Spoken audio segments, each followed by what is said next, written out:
So we had a legend die a couple days ago, and for musician of the week, I sort of wanted to do a dedication, and I was trying to look for like the best performance of the song, and unfortunately, I found one that was from 15 years ago during the Obama administration. And I'm just like, okay, this is the best one. I guess we'll just roll with it. So this is musician of the week is going to be a tribute to a living legend, and on the back end of it, we'll talk about it. So, well, the previously living legend. Previously living legend. Okay. Now he's not living, but you get the point. So, musician of the week.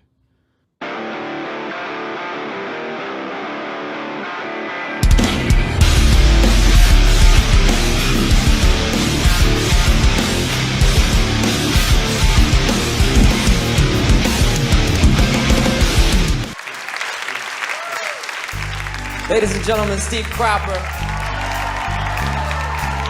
They had to make us follow Mavis, didn't they? You ready? Sitting in the morning sun, I'll be sitting when the evening comes, watching the ships. Those are Steve Cropper hits, so it's pretty sad that he passed away. Yep. So I've got a couple things that we're gonna let me pull them up real quick. Let's see here. Here's a hot take. The Soul Man with the Blues Brothers was way better than Justin Timberlake sitting on the dock of the bay. Yeah, I understand. But I couldn't. Okay, so Otis Redding's my favorite sitting on the dock of the bay. But there wasn't a clean version of him singing it. Yeah. And he died at 28. So that's one of those songs. It's like it's objectively a good song, but I've heard it so many times that I'm like, all right, I don't need to hear it, another million times. It's fine. Yeah, but it's a celebration of life, so. Yeah. No, I hear you. You gotta get into the Soul Man. I love the Blues Brothers movies. I like the act, and if they played live back in the day, I would go see them because they're fun. The world of music, Steve Cropper has passed away. The legendary musician wrote the song "Sitting on the Dock of the Bay." He was a big name in the Memphis soul music world. Now, his family says that he passed away yesterday in Nashville. You see him right here. Cropper was known for his work as a member of Booker T and the MSGs. He also played on the legendary song called Soul Man, also the cover by the Blues Brothers as well. Cropper is in the Rock and Roll Hall of Fame. He also won a Grammy Award for his lifetime achievement in music. Steve Cropper was 84 years old. Homeboy, it was Botchamania on the band name. It's not Booker T and the MSGs. That sounds like a Korean or a Chinese cover band. It's the MGs. Oh, yeah, he's retarded. Everybody, got some horrible news. My buddy Steve Cropper, if you don't know who he is, Google him. He co-wrote Sitting on the Dock of the Bay with Otis Redding. He knew Belushi. He was in the Blues Brothers movie. Okay, there you go. That was Sam and Dave, Soul Man. They say, "Play it, Steve." That was him. Steve Cropper just passed away. I'm just sick about it. He was such a good guy. He came to events of mine, and I had him testify one time in the Senate, and he came on the Senate floor, and we surprised him with a big proclamation, and he actually sang Sitting on the Dock of the Bay, which he wasn't, of course, the vocals in it, but the guitar player.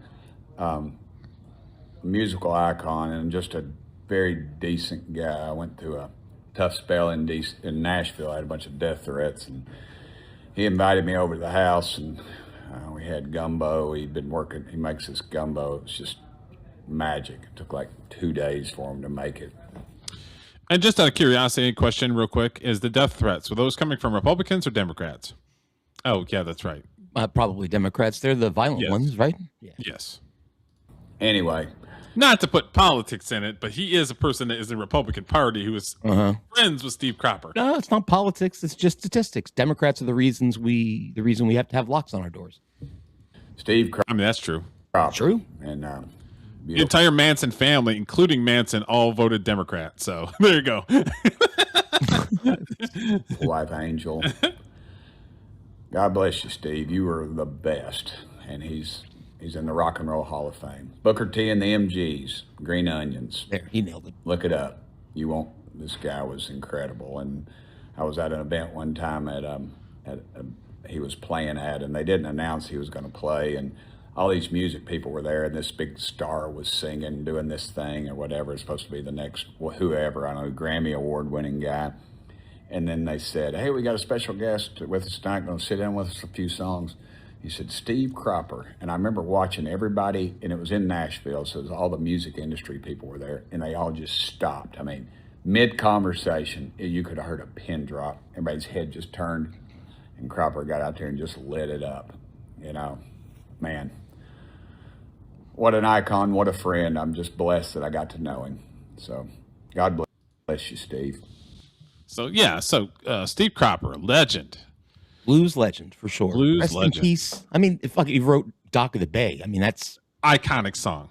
How do you get better than that? Soul Man. I love Soul Man. I wouldn't call Soul Man an iconic song because, well, I kind of do because the Blues Brothers, they're the ones who kind of put it on the map, you know?